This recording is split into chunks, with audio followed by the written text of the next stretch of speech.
Glória a Deus, louvado seja o nome do Senhor. Todo louvor que é feito inspirado, ele é maravilhoso, né? A questão que das harpas, todos são inspirados. Todos são hinos que o propósito foi de louvar a Deus, de usar para glorificar a Deus na casa de Deus. Há uma diferença de outros hinos que são feitos, que o alvo é promover às vezes o cantor, às vezes cantar para plateias e levar plateias à euforia, que é o que nós vemos aí. Mas os hinos das harpas não foram compostos quando a igreja do Senhor ela se comportava da forma da igreja padrão, da forma da igreja primitiva, onde a igreja não se comportava como um clube de encontro para um momento de descontração, ou quando o templo ele não servia de palco de show. E hoje nós vemos totalmente diferente o comportamento de muitas igrejas. Nós vemos diferente o propósito dos hinos da atualidade, o uso deles. Pode até ser que quem foi usado por Deus para compor tenha tido o propósito de que aquele hino ele fosse para ser usado na adoração a Deus, no momento em que a igreja se reúne para cantar, para louvar a Deus. Mas são distorcidos por muitos hoje os propósitos dos louvores. E nós vemos que os hinos da harpa, irmãos, eles são cantados para adorar a Deus, para glorificar a Deus. E a Assembleia de Deus, ela mantém esse hinário, esse cântico, né, vivo nas suas reuniões, nos seus cultos, para a glória do nome do Senhor. Se bem que tem muito assembleano que não faz mais questão de cantar esses hinos. Tem muito crente que já não faz mais nem questão de ter uma harpa. Eu até diria, se não fossem os aplicativos, né, nos celulares com a harpa cristã, tinha crente que não conhecia mais nenhum da harpa, ainda canto porque tem no seu celular, né? Mas não teria uma harpa física para poder cantar e adorar a Deus com os hinos da harpa. Glória a Deus. Igreja, vamos meditar um pouquinho na palavra do nosso Senhor. Glória a Deus, louvado seja Deus. Os dois irmãos que mais galardão estão ganhando na igreja é o Guilhermano e o Osmar. Glória a Deus. Eles estão na disputa aí para quem ganha mais, né? Fala, irmão Guilhermano hoje, ele justificou sua ausência. Hoje o pai dele está internado, Nezinho, hoje ele foi para fazer a companhia, o pai no hospital. E não, por essa razão não se encontra na casa de Deus. Capítulo 9 de Lucas, do Evangelho escrito por Lucas, igreja. Vamos abrir aí a Bíblia no capítulo de número 9. Glória a Deus.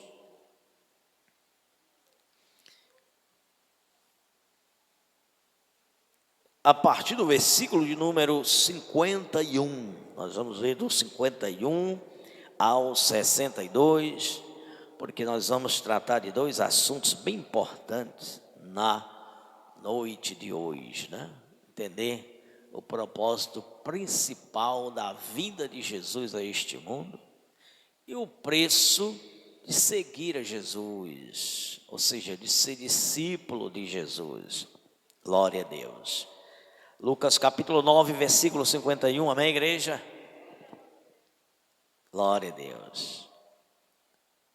Diz assim a palavra do nosso Deus: e aconteceu que, completando-se os dias para a sua assunção, manifestou o firme propósito de ir a Jerusalém, e mandou mensageiros diante da sua face, e indo eles, entraram numa aldeia de samaritanos para lhe prepararem pousada. Mas não o receberam, porque o seu aspecto era como de quem ia a Jerusalém. E os discípulos Tiago e João, vendo isso, disseram: Senhor, queres que digamos queres que, digamos, que desça fogo do céu e os consuma, como Elias também fez? Voltando-se, porém, repreendeu-os e disse: vós não sabeis de que espírito sois, porque o Filho do Homem não veio para destruir as almas dos homens, mas para salvá-las. E foram para outra aldeia.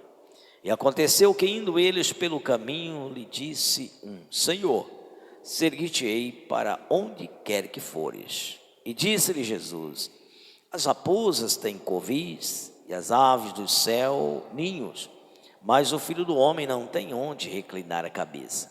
E disse a outro: segue-me.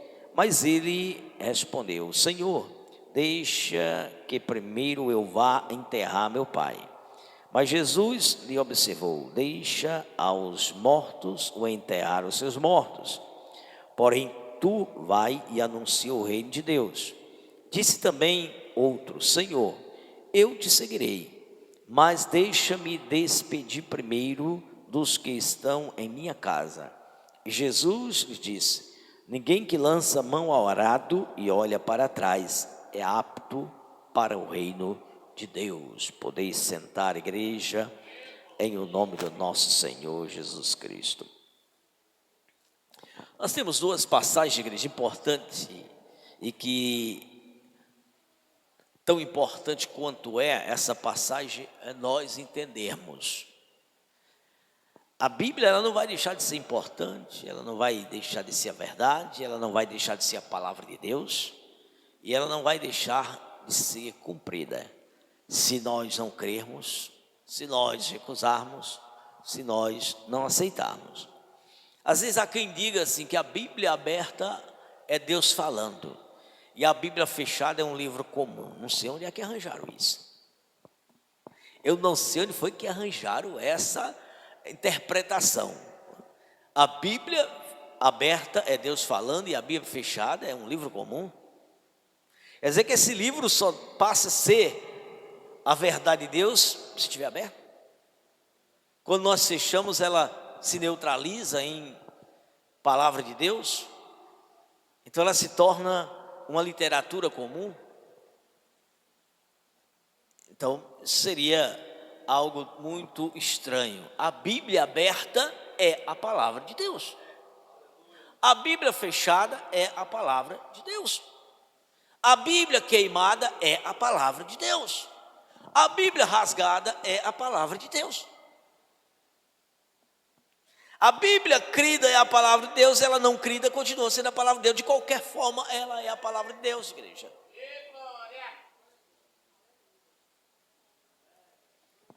Da forma que se encontrar o livro que chamamos de Bíblia, é a palavra de Deus. Se tiver novinha, lacradinha, ainda lá nas prateleiras da loja, é a palavra de Deus. Se ela tiver encaixada lá na editora, onde se reproduziu as cópias, é a palavra de Deus. Se ela tiver na estante de alguém, abertinha, é a palavra de Deus. Então ela é a palavra de Deus de qualquer forma, irmãos. Ela não deixa de ser a palavra de Deus. Então o que nós encontramos aqui é algo de extrema importância para nossas vidas, e entender isso melhor ainda é. O que é que nós vemos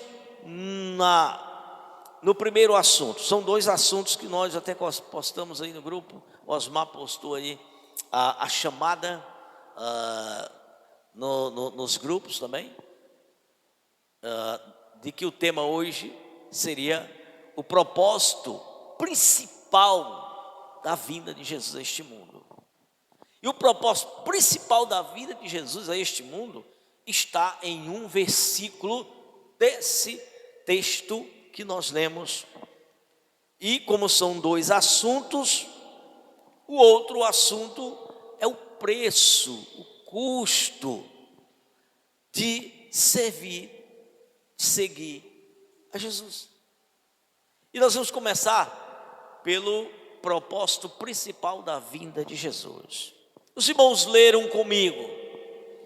Eu sei que tem irmãos que é mais rápido em captar e discernir uma mensagem do que outros. Pelo fato de ler mais a Bíblia, pelo fato de estar mais inteirado com assuntos bíblicos, pelo fato de refletir mais, e às vezes consegue captar alguma coisa só pelo tema de um assunto, pelo tema que é dado para uma mensagem, já consegue captar muita coisa do texto. Deixa eu ver como anda a capacidade de captação. O propósito principal de Jesus de vir a este mundo. Eu vou dar aqui um minutinho, acho que é capaz de reler, né? Do versículo 51 ao versículo de número 56, que é o texto que envolve o primeiro assunto. Do 57 ao 62 é o outro assunto que nós vamos tratar. Mas do versículo 51 ao versículo 56, eu quero ver quem vai me encontrar o versículo chave que ele prova que o tema que eu coloquei, o propósito principal da vida de Jesus neste mundo. Se você consegue, pelo tema, encontrar o versículo chave. Pronto, vamos ver aqui. Dá um minutinho, aí depois eu vou perguntar. Quem ousar a começar a dar a resposta, fique de pé. Não fique com vergonha nem com medo de errar, não, irmãos. Sabe uma coisa que eu nunca tive? Foi medo, no desejo de acertar, não tinha medo de errar. Não tinha vergonha. Lá na sala de aula, quando era feita pergunta, eu já levantava a mão. Se eu errasse, eu ia ter a oportunidade de aprender. O professor não estava lá.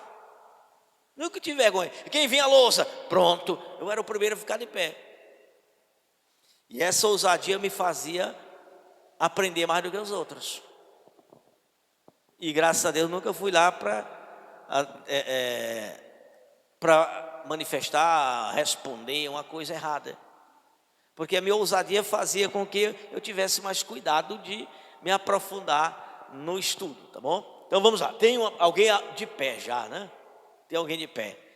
Então qual o versículo que traz essa informação, Joana?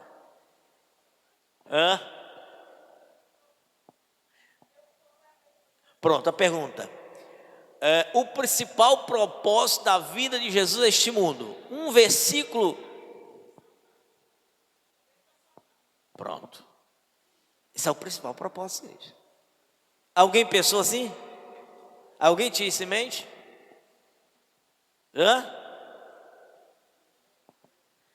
Pronto, o principal propósito da vida de Jesus neste mundo é salvar a igreja. Está claro em um versículo. E Jesus ainda reforça de que o principal propósito é salvar, ele usando a argumentação oposta do salvar. Agora, por que Jesus responde isso? Por causa de uma ação dos discípulos. Vamos agora refletir no texto. A Bíblia deixa bem claro aqui que Jesus, aproximando o dia da sua assunção. O que é assunção? Alguém pode pensar que é a Maria da Assunção. Alguém pode pensar que é uma rádio que existia antigamente, a Rádio Assunção. Assunção significa subir, subida, assunto, subir. Estava aproximando o dia da Assunção, de que Jesus, ele iria subir. Como é que Jesus ia subir? Se ele ainda nem tinha morrido, estava vivo? Não, estava aproximando o período que ele ia ser morto, ia ser crucificado, ele ia ficar sepultado, ia ressuscitar, e ele ia subir. Estava aproximando esse período. E ele decidiu vir a Jerusalém. A Jerusalém. Tudo indica que essa era a última semana de Jesus na terra. Aquela semana que ele veio para Jerusalém e teve a entrada triunfal. E Jesus, ele vinha a pé com os seus discípulos, inclusive com os apóstolos. E esse trajeto que passava aí de aproximadamente talvez uns 200 quilômetros, um pouco mais, do norte de Israel ao sul de Israel, da Galileia, onde ele morava, à Judeia, aonde ele tinha o cumprimento do propósito principal, que a salvação ela é por meio da morte dele. A salvação é por meio da oferta da vida dele.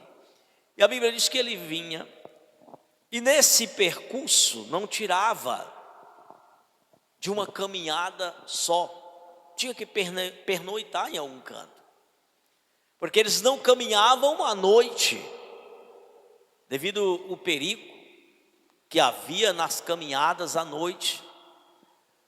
Não era de carro, mesmo de carro ainda é perigoso nos dias atuais, com tanta forma de prevenção de acidente ou de ataques. E naquela época, irmãos, eram caminhos estreitos e longos percursos, só matas. Além do perigo dos animais selvagens, perigo dos assaltos. E às vezes assaltos com a morte. E eles, além de andar em grupo, para se sentir mais protegido durante o dia, à noite tinha que pernoitar. E numa das aldeias de samaritanos, na região de Samaria, que ficava entre a Galileia e a Judeia, o meio do país era uma região, que era a região de Samaria. E havia muitas aldeias, muitas cidades. Quando estava aproximando a noitinha, Jesus responsabilizou dos seus discípulos, alguns para ir à frente, adiantar e procurar uma pousada, um local para alugarem, para dormirem. Só que existiam as pousadas, mas não houve quem alugasse. Os donos das pousadas não alugaram. Por quê? Porque sabia que o destino de Jesus era Jerusalém. Lembra a história da mulher lá do poço Sicar? Foi que ela revelou que havia inimizade entre os samaritanos e os judeus. Então, essa inimizade era ferrenha. Quando eles perceberam que a ida de Jesus era para a região e a cidade oposta e considerada inimiga deles, eles não alugaram.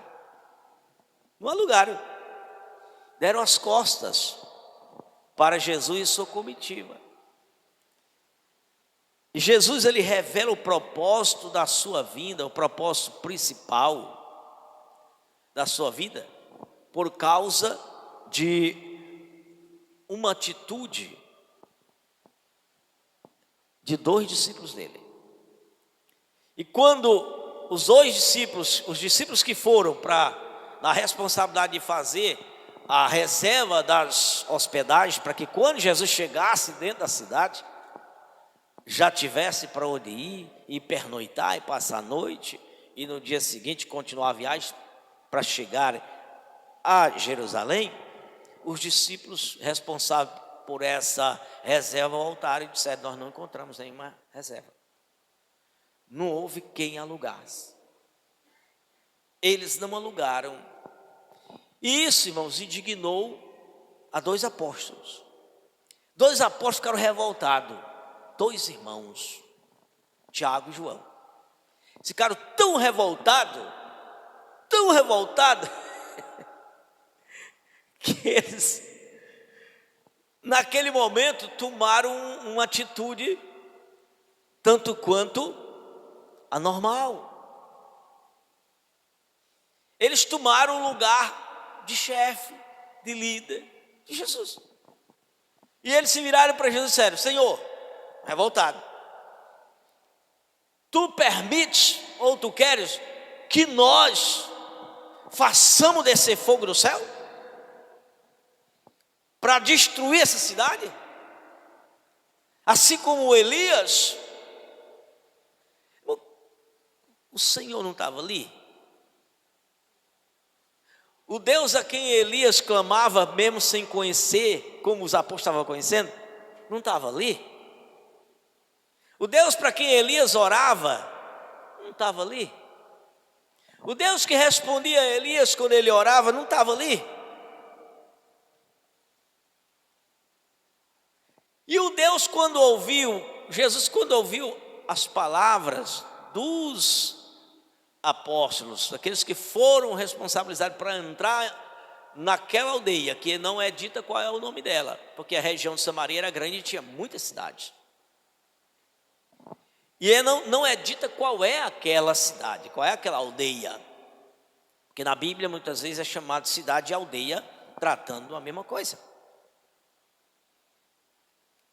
São as cidades menores, não são aquelas grandes muradas, aonde tem a chefia do governo. Não, as cidades menores, em dados momentos, é chamada de aldeia. E Jesus, irmão, não teve nenhuma reação de revolta, de ira. Teve nenhuma revolta, nenhuma reação dessa. Mas os discípulos se sentiram revoltados.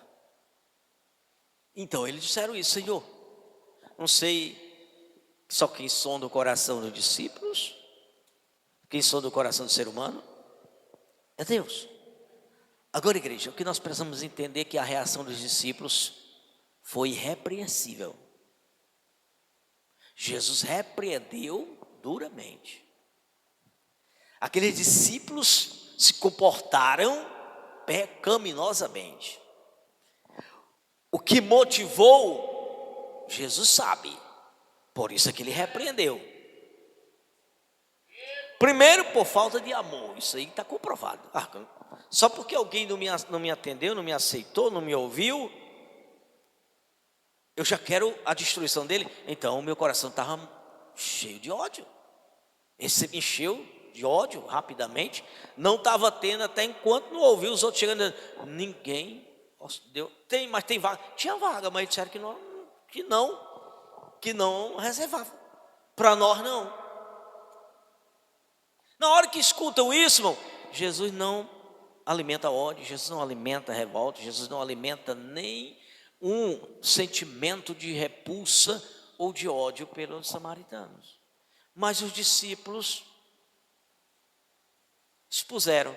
Aí o que é que nós vamos entender? Que aqueles discípulos não estavam libertos.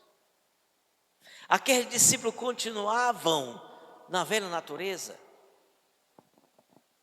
Por isso que Jesus disse, depois de ressurreto, no último momento que ele teve, na beira da praia,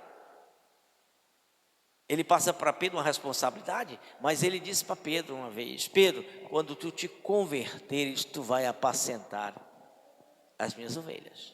E lá na beira da praia, depois de ressurreto, Jesus: Pedro, tu me amas? Amo, Senhor, pois apacenta meus cordeirinhos. O que é que aconteceu, irmão? Porque Pedro se converteu. E Pedro se converteu depois. Então, igreja, recapitulando, no texto do capítulo 8 de João está revelado, naquela passagem que fala da mulher samaritana, e é declarado ali que havia ódio, havia ressentimento, havia sentimento de ódio entre judeus e samaritanos. Isso prova que também havia sentimento de quem se apegava ao judaísmo, um sentimento de ódio contra os samaritanos. Isso revela que o coração daqueles discípulos estava igualzinho ao coração de todos os judeus da Judéia. E olha que eles não eram da Judéia. Aqueles discípulos de Jesus todos eram da Galileia. Nenhum era judeu da Judéia. Eram judeus da Galileia. mas eles eram israelitas. O único ali que era haviam ali 12 discípulos, e Jesus, o líder deles. Desses 12 discípulos e mais Jesus, só tinha um da Judeia. Sabe quem era? Pedro não era da Judeia, André não era da Judeia, João não era da Judeia, Tiago não era da Judeia, Mateus não era da Judeia, Natanael não era da Judeia, nenhum dos discípulos, Judas Iscariote não era da Judeia, nenhum deles, todos eram da Galileia, todos eram galileus. Mas havia um entre os 13 que era judeu, nascido na Judeia. Quem era? Dos 13, tinha um nascido na Judeia. 12 discípulos, mais Jesus. 13. Desses 13 tinha um que nasceu na Judeia. Jesus nasceu na cidade de Belém, da Judeia. Jesus era judeu por nascimento. Jesus não era judeu só por linhagem de Judá, só por linhagem de Jacó, só por linhagem de Isaac, só por linhagem de Abraão. Jesus era judeu de nascimento também, porque ele nasceu em Belém da Judeia. Os outros discípulos eram israelitas, também judeus por linhagem, por genealogia, e não por nascimento. Já Jesus era pelas duas coisas, judeu 100%. E ainda um judeu sem mistura. E olha que Maria, ela se desenvolveu, ela cresceu e se casou na Galileia. Maria, José, o casamento foi na Galileia. Maria, ainda mocinha, quando o anjo apareceu, morava na Galileia. Estudo indica que Maria nasceu na Galileia, ou que cresceu, não nasceu, igreja, deixa eu só corrigir. Maria não nasceu na Galileia, mas ela cresceu na Galileia. Tanto que no recenseamento, ela teve que ir para a terra da sua origem de nascimento. Também era ela belamita. Mas deve ter saído muito criança para morar na Galileia. Ela era solteira, casou na Galileia. Mas o filho nasceu em Belém. Quando foi para nascer, olha o processo, irmão. O Senhor trabalha para Jesus nascer 100% judeu. Para Jesus ser judeu de nascimento. Olha o processo do recenseamento. Foi Deus que trabalhou aquele negócio para poder José e Maria vir direto para Belém, para Jesus nascer em Belém. Então, a Bíblia diz que os judeus odiavam os samaritanos odiavam os judeus. Se tinha alguém ali que deveria odiar os samaritanos, seria Jesus. Porque ele era o único judeu de nascimento. Os outros não eram judeus de nascimento. Que rivalidade tinha Galileia com Samaria? Nenhuma. Galileia não era nem um centro de culto, igreja. Na Galileia existia um paganismo ferrenho. Já Samaria tinha um centro de culto forte.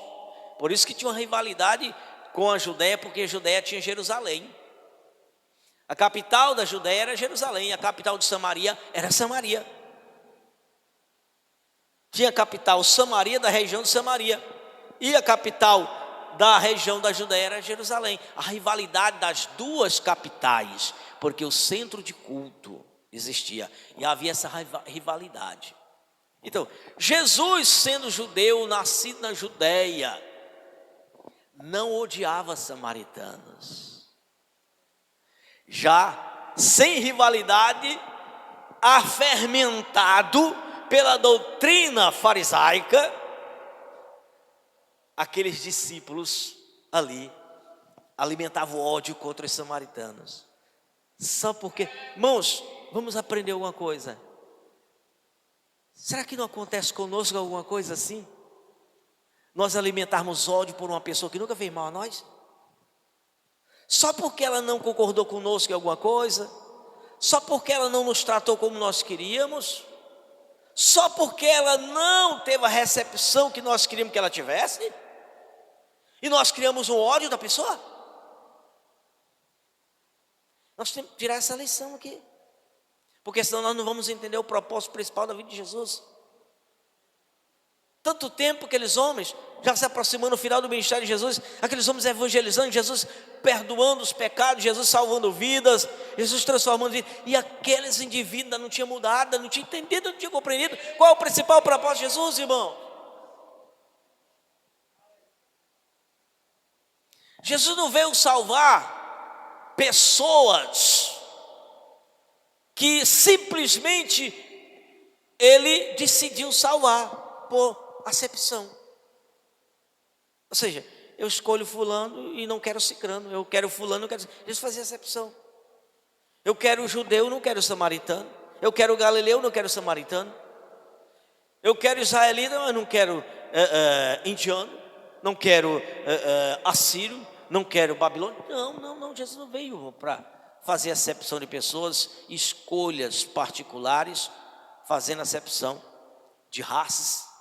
Não, Jesus ele veio para salvar homens, seres humanos. E a resposta de Jesus é dada a esses dois discípulos. O discípulo que mais Jesus amou. Olha aí, irmão. O discípulo que mais Jesus amou, Jesus sabia que um dia ele ia demonstrar um ódio por um povo, mas Jesus amava. A Bíblia diz que Pedro amava mais a Jesus do que os outros, e é provado. Pedro amou mais a Jesus do que os outros discípulos, do que mesmo João. João, que mais Jesus amou, não conseguiu amar a Jesus tanto quanto Pedro amava. Olha os mistérios aí, irmãos. Como o amor que alguém te dá não garante que você vai retribuir na mesma proporção. O amor que alguém te dá mais do que às vezes dará a outro, não garante que você vai amar mais a quem está te amando muito. E às vezes uma pessoa que você dá menos amor, menos atenção, ela vai te amar mais do que mesmo aquela que você está dando mais atenção.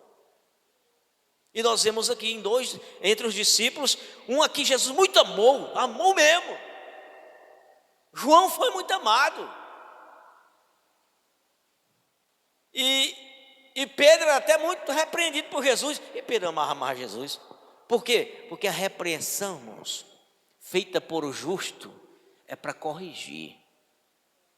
Pedro tinha muito que ser corrigido, mas Jesus corrigia com ternura, com honestidade, com sinceridade, com amor. Toda a repreensão que Jesus fez a Pedro, fez Pedro mudar a sua natureza, porque era para mudar, para corrigir o que estava errado. A Bíblia diz: fira-me um justo. É melhor a ferida feita por um justo do que o elogio e a bajulação do desonesto. Descubra quem te ama de verdade, irmão. Descubra qual é a pessoa que se preocupa de verdade com você.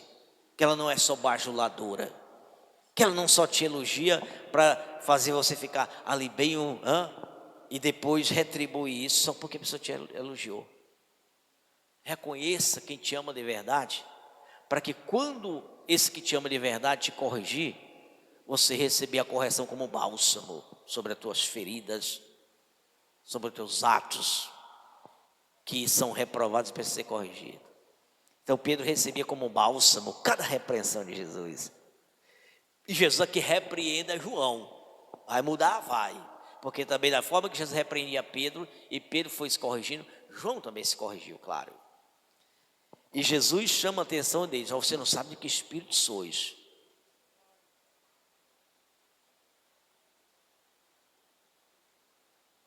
Ou seja, João, a tua escolha é para um outro propósito. João, te escolhi para um propósito diferente, para um uso diferente. Eu te escolhi para ser alguém misericordioso. Eu te escolhi para ser um instrumento meu, no uso meu para a obra. Não é desse espírito que tu está tendo. Ele não está falando, Jesus não está falando de espírito ser, está falando de comportamento e postura.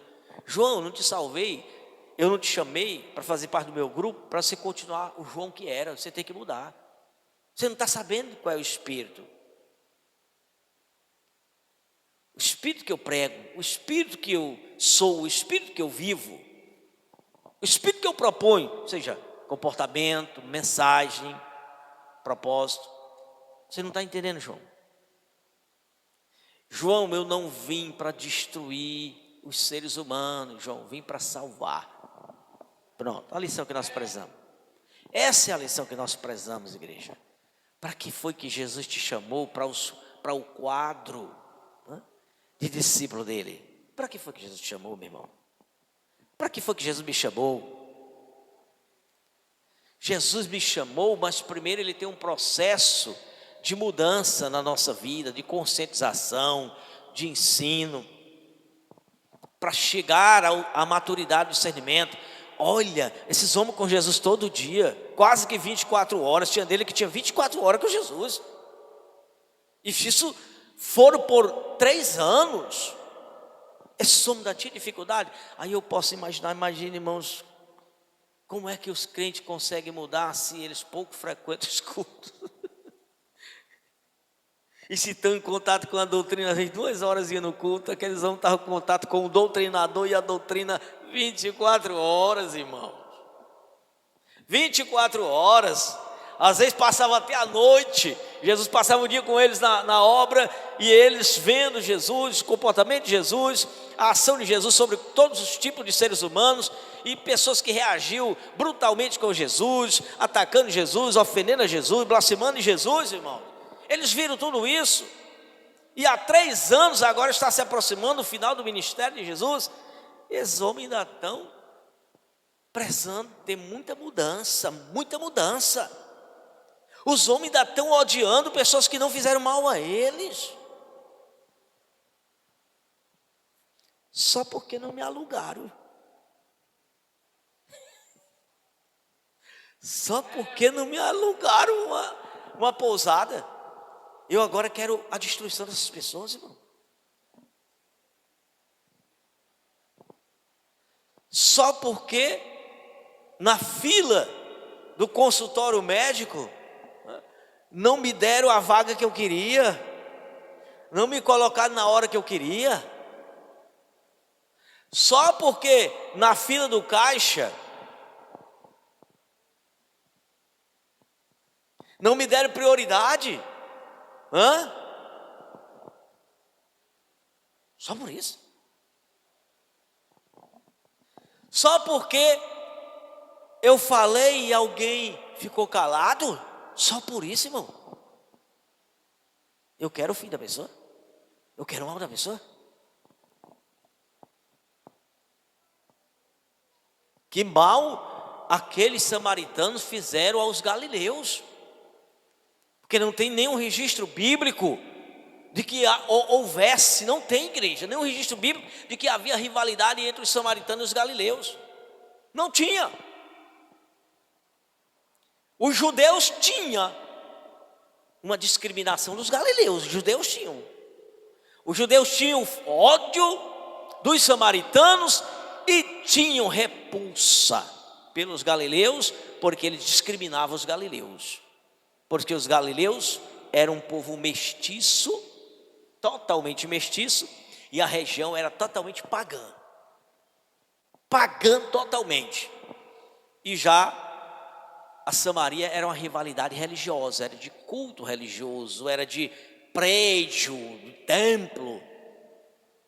E ambos reivindicavam o direito de ser o local da casa de Deus. Os samaritanos diziam: o local da casa de Deus é aqui, porque Deus disse para Moisés que é aqui, o Monte Gerizim é aqui, e o Monte Gerizim representa a Deus. E os judeus diziam: é em Jerusalém, porque lá está o templo, o monte do templo, e Deus disse que é lá. Então havia essa briga por isso, mas não tinha briga com a Galileia. Mas os judeus discriminavam os galileus. Qual é a justificativa disso, irmãos? É que o coração daqueles dois discípulos, de Tiago e de João, estava fermentado pelo judaísmo, pelo legalismo judaico. Então eles odiavam odiaram os galileus, aliás, odiaram os samaritanos. E naquele momento, igreja, olha o que Jesus diz, versículo de número da fala, olha a fala dos dois discípulos, versículo 54, leia aí comigo, acompanhe a leitura. É baseado nesse comportamento dos dois discípulos que Jesus fala. Versículo de número 54 diz: e os discípulos, Tiago e João, vendo isso, disseram: Senhor, queres que digamos que desça fogo do céu e os consuma, como Elias também como Elias também fez? Voltando-se, porém, repreendeu-os e disse: vós não sabeis de que espírito sois, porque o Filho do Homem não veio para destruir as almas dos homens, mas para salvá-la. Olha, irmão, agora Jesus revela o propósito principal da vinda dele a esta terra. Aqui está revelado o principal propósito: salvar, salvar, salvar, salvar, salvar. E ele ainda reforça dizendo: eu não vim para destruir as almas dos homens. Quando Jesus fala destruir, ele está falando do corpo físico, ele está falando da vida, daquilo que é eterno no ser humano. Ou seja, eu não vim aqui para levar os homens ao inferno. Caminhando para lá já estão, eu vim aqui para resgatar eles do inferno. Jesus estava dizendo: eu vim para resgatar a humanidade que está caminhando para o inferno. Então, olhe para as pessoas que ainda não estão em Cristo como pessoas que precisam de resgate, como pessoas que precisam de salvação. Não importa como elas se comportam, não importa como elas estão vivendo, não importa se elas te honram, se elas te respeitam, se elas te admiram, não importa se um dia elas já te ofenderam, não importa se elas não querem te ouvir, não importa. Você tem que ter o sentimento de piedade, de compaixão, de misericórdia por ela, e tem que ter a essência do amor a favor dessas vidas. Senão, nós não seremos discípulos de Jesus. Se nós não seremos discípulos de Jesus. Se Jesus não corrige esses homens, olha, 3 anos, aqui é o 3º ano, ainda tem coisa oculta que só Jesus sabe, mas ninguém sabe daquele coração daquele discípulo. Se não tem a oportunidade de revelar agora, se o Senhor Jesus não fornece a oportunidade disso acontecer, às vezes eu digo: pastor, mas como? Jesus, ele proporcionou o momento para que isso fosse revelado. Aí você diz: como, pastor? Jesus sonda ou não sonda os corações? Jesus sonda ou não sonda? Sondar significa descobrir o que está lá no oculto, enxergar, ver, saber. Sabe ou não sabe? Sabe tudo ou não? Jesus só sabe alguma coisa se eu falar? Não, ele sabe se eu falar. Jesus só sabe alguma coisa se alguém manifestar? Não, ele sabe se manifestar. Então, quando Jesus está aproximando da cidade e manda 2 discípulos: vá à frente e reserva, porque ele já sabia que ninguém ia aceitar. Jesus já sabia que aquele discípulo ia voltar dando aquela informação. Ninguém quis alugar, ele já sabia. Porque ali era o momento de Jesus fazer com que, proporcionar um momento para revelar o que ainda estava no coração daqueles discípulos. E quando volta, mal os outros começam a contar, com certeza vem revoltado do mesmo jeito. Vem revoltado do mesmo jeito. Só que esses dois, irmão, eles externam um sentimento de vingança. De vingança.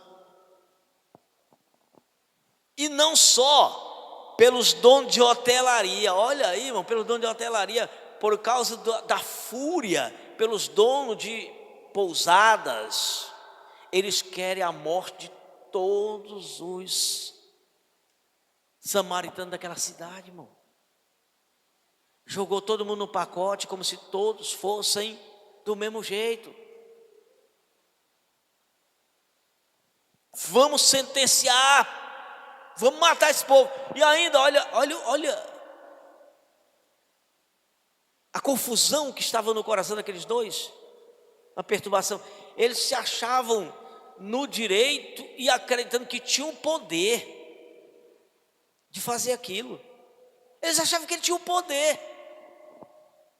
Só queria o consentimento de Jesus. Senhor, se tu consentir, nós vamos matar esse povo. Com o que eles iam matar?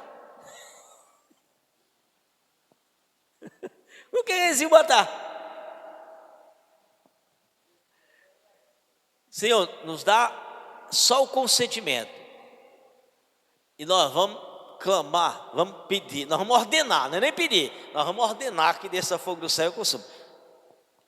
Por isso Jesus disse: vocês não sabem que espírito sois, pobres infelizes, mas estão tendo a oportunidade de se consertar. Irmão, Jesus começou a consertar o que ainda estava precisando ser consertado antes dele subir, porque senão ia dar muito errado. Aqueles homens que ele ia fazer as colunas da sua igreja, no alicerce que ele lançou. Já pensou se tivesse tudo ainda com aquelas mazelas ocultas? Sem a correção devida? Judas, esse aqui Jesus corrigiu. Antes deles entrarem na entrada triunfal.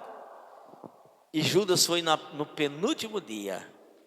Depois da entrada triunfal, depois disso aqui, uma semana depois, fechando quase uma semana depois, Jesus estava também proporcionando um momento para revelar o coração inconverso de Judas Iscariotes, revelando como é que estava Judas Iscariotes, totalmente corrompido e irreconciliável. Jesus não eliminou Judas Iscariotes, Judas se eliminou do grupo. Agora era a hora de mostrar que Judas já não era mais parte do grupo, estava no grupo, mas não era do grupo, estava com ele, mas não era deles. Judas era um traidor. E naquela hora, Jesus, na Santa Ceia, Jesus diz: olha, um de vocês vai me trair. Quem você? Não, é aquele que for com a mão no prato comigo, aquele a quem eu der o bocado molhado. Aí Jesus revelou Judas. Jesus não perverteu o coração de Judas. Jesus não induziu Judas ao erro. Jesus trabalhou Judas como trabalhou todos os outros, mas agora é hora de revelar. Tem que ser eliminado do grupo? Sim, mas como? Jesus foi quem tirou Judas? Não, Judas já tinha saído do grupo. É só na hora da partida, né? Na hora da partida. Porque que às vezes você vê que tem pessoas que simplesmente somem da igreja.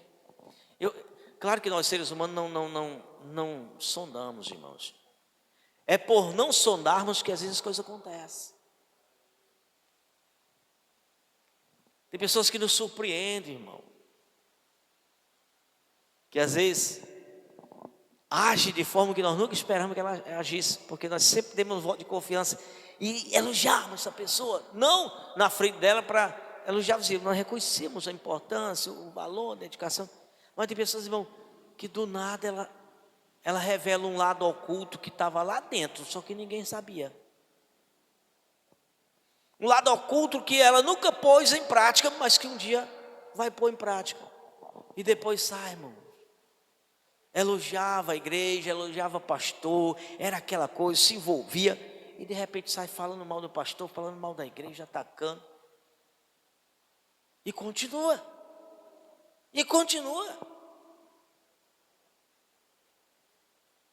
Sem a igreja, o pastor ter nunca feito mal. Mas é essa a questão.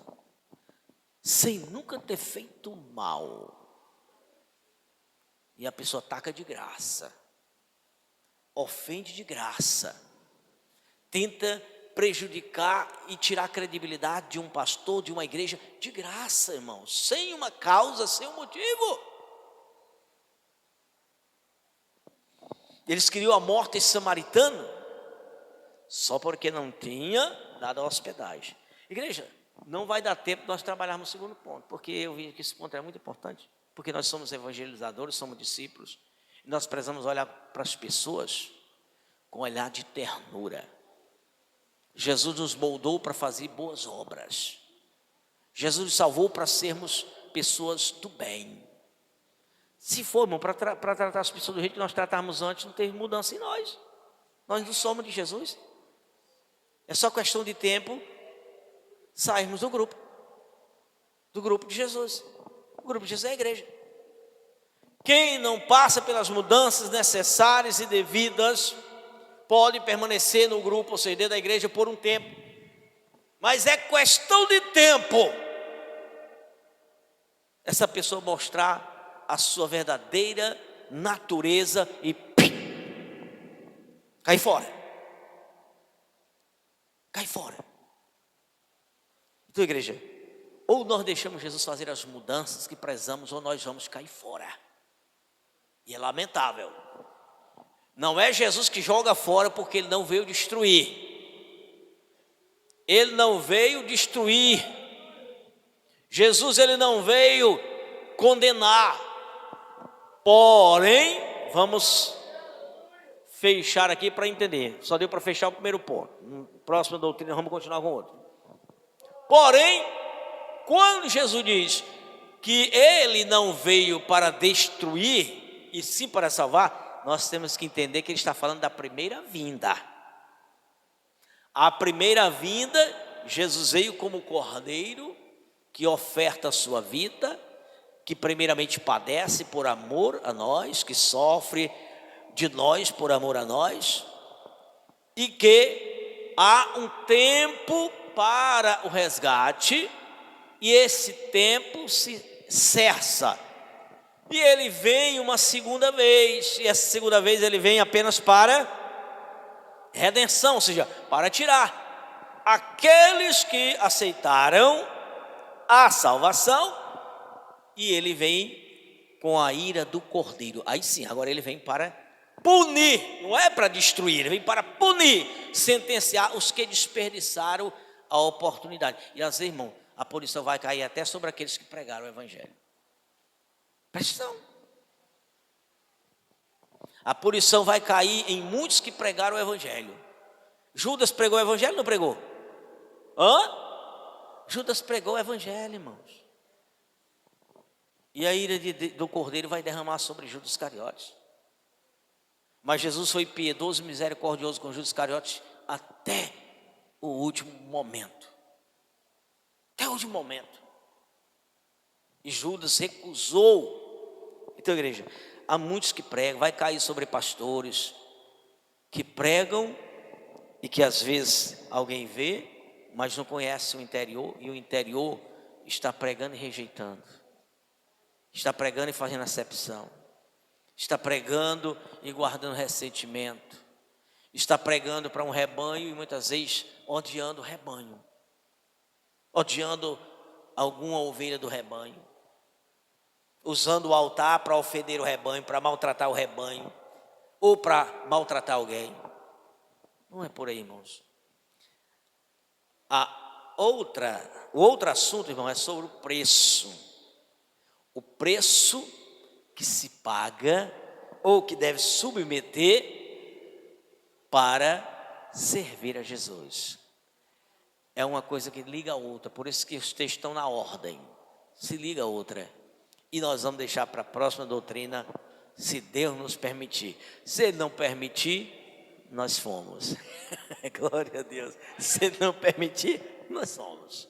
Mas se Ele permitir, estaremos aqui, em nome de Jesus, neste mesmo lugar, no mesmo horário que nós chegamos aqui, para continuar com a pregação. Então, igreja, ame as pessoas indistintamente, de como elas se comportam, de como elas se relacionam com você, de como elas lhe olham, e do que elas falam de você. Ame, simplesmente ame. Isso só é possível se você tiver amor no coração. E só tem amor no coração quando o ódio é arrancado, o ressentimento é arrancado, quando a natureza velha é transformada numa natureza nova. Eu já tive chateação, sou humano. Eu já tive aborrecimento, eu já tive momentos rápidos, de relance, de ter fúria contra alguém, mas ódio, eu nunca tive ódio de ninguém. Nunca tive ódio de ninguém. Escuto de que membros da igreja, às vezes, me atacam, não me criticam. Critico eu aceito. Ataque eu suporto. Crítica eu aceito. Ataques eu suporto. Eu não aceito, eu suporto. É diferente. Crítica eu aceito. Eu vou analisar e vejo, eu vou tirar um proveito aqui dessa crítica e eu vou melhorar mesmo. Vou melhorar como pastor. Ataques não é crítica. Ataque, o propósito é destruir, é derrubar a credibilidade, é levante contra.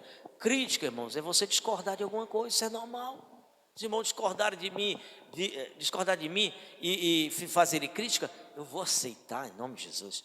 Não quer dizer que as críticas podem ser válidas, elas possam ser contadas, mas eu vou analisar. Agora, ataques, eu não aceito. A questão é que eu suporto, por isso que eu não reajo. Simplesmente suporto. Mas Deus foi tão bom. Deus foi tão bom que me deu essa natureza desde antes de ser pastor. Hoje eu entendo que o Senhor, quando vai colocar alguém, Ele vai colocar alguém numa liderança, Ele trabalha lá de trás da malhada, Pega lá aquele que ainda ninguém viu, que ninguém enxergou, como uma possibilidade. E nem ele mesmo viu que havia possibilidade, porque eu nunca imaginei, nunca vi que havia possibilidade de um dia ser pastor, nem dirigente de congregação, irmão. Nunca. Apesar de eu sonhava um dia ser dirigente de uma das congregações. Mas só tinha Poço Escuro e a sede lá. E qual é a congregação que eu ia dirigir? Toda não tinha dirigente. A sede, ali era o meu pai. Eu queria tomar o lugar dele? Claro que não. Lá no Poço Escuro tinha, às vezes, uma mudança, mas lá, geralmente era meu irmão. Eu amava muito, irmão Bel. Eu queria o lugar dele? Claro que não. Mas eu sonhava em dirigir uma congregação. Não a sede, não a igreja em si, o campo em si.